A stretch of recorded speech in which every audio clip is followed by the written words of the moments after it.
ಆತ್ಮೀಯ H16 news ಅರ್ಥಾತ್ ಸೀತಾರಾಮ್ಗೆ ಸ್ವಾಗತ. ನಾನು ನಿಮ್ಮವ MI ಅಥವಾ ಮಲ್ಲಪ್ಪ ಚೂತಾರ. ಆತ್ಮೀಯರೇ, ಜಿಲ್ಲೆ ಅಂತ ವಿಭಜನೆ ಆಗಲಿಲ್ಲ. ಬೆಳಗಾವಿ ಜಿಲ್ಲೆ 31 ದಾಟಿ ಹೋಯಿತು.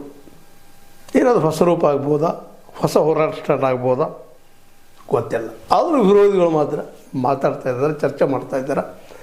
ಅದರಲ್ಲೂ ಜಾರಕಿಹೊಳಿಯವರ ವಿರೋಧಿ ಗುಂಪ ಮತ್ತಷ್ಟು ಬಲಿಷ್ಠ ಆಗ್ತಾ ಹೊರಟಾಗ ಇದು ಒಂದು ರೀತಿಯಿಂದ ಮುಂಬರುವ ದಿನಗಳಲ್ಲಿ, ಅದರಲ್ಲೂ ಈ ಹೊಸ ವರ್ಷದ ಸಂದರ್ಭದಲ್ಲಿ ಒಂದಿಷ್ಟು ತೊಂದರೆಯನ್ನು ಜಾರಕಿಹೊಳಿ ಕುಟುಂಬಕ್ಕೆ ಕೊಡಬಹುದಾ ಅನ್ನುವಂಥದ್ದು. ಯಾಕಂದ್ರೆ ರಾಜಕೀಯವಾಗಿ ಇವತ್ತು ಜಾರಕಿಹೊಳಿ ಕುಟುಂಬ ಬೆಳಗಾವಿ ಜಿಲ್ಲೆಯಲ್ಲಿ ಅತ್ಯಂತ ಬಲಿಷ್ಠ, ಜೊತೆಗೆ DCC ಬ್ಯಾಂಕನ್ನು ಆಪೋಷಣೆ ಮಾಡಿದಂತಹ, ತನ್ನ ಕೈಗೆ ತೆಗೆದುಕೊಂಡಂಥ ಕುಟುಂಬ ಅನ್ನೋದ್ರಲ್ಲಿ ಎರಡು ಮಾತಿಲ್ಲ.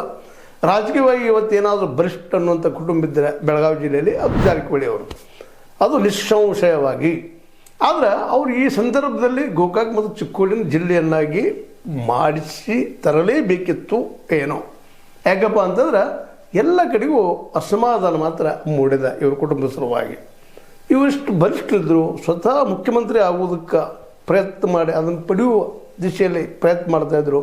ಒಂದು ಸಾಮಾನ್ಯ ಚಿಕ್ಕೋಡಿ ಮತ್ತು ಗೋಕಾಕ್ ಜಿಲ್ಲೆ ಮಾಡಲಿಕ್ಕೆ ಆಗಲಿಲ್ಲ ಅನ್ನುವಂಥ ಮಾತುಗಳು ಕೇಳಿ ಬರ್ತಾ ಇದ್ದಾವೆ ಎಲ್ಲ ಕಡೆ ಜಿಲ್ಲೆ ತುಂಬ. ನಿಜವಾಗಿಯೂ ಇದು ಸೆಟ್ ಬ್ಯಾಕ್.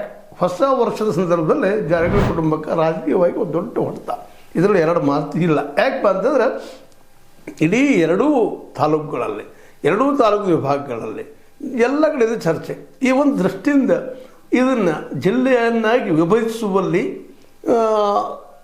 ವಿಶೇಷವಾಗಿ ಸೋತರ ಜಾರಕಿಹೊಳಿ ಅವರು. ಇಲ್ಲೇ ಲಕ್ಷ್ಮಣ